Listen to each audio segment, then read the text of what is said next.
J'ai voulu explorer un thème qui me tient beaucoup à cœur, c'est l'ambiguïté morale.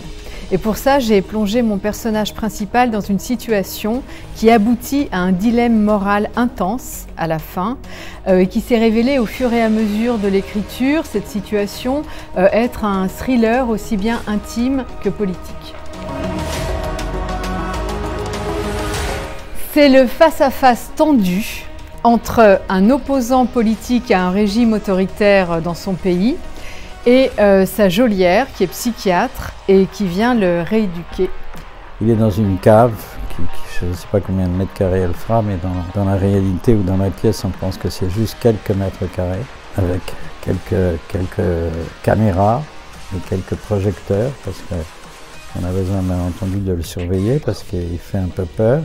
Et il y a une déléguée psychiatre, psychanalyste qui va régulièrement le voir pour essayer justement d'observer où il en est. Et est-ce qu'à un moment ou l'autre, il serait susceptible de pouvoir s'engager à fermer sa gueule définitivement, ne rien dire, ne pas critiquer et entrer dans le rang. Et en l'occurrence, avec lui, ça va pas être facile, quoi. Il a son caractère, il a ses certitudes, il a sa propre histoire. Et donc c'est un client difficile. Ce qui est important, je crois, pour moi de souligner, c'est que rien n'est noir, rien n'est blanc dans cette histoire, et tout est ambigu justement.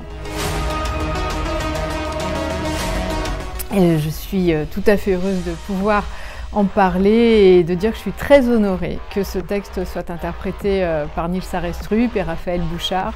Je pense que Nils trouvera là un rôle à sa pleine démesure et qu'il a trouvé en face de lui une partenaire qui l'est tout autant.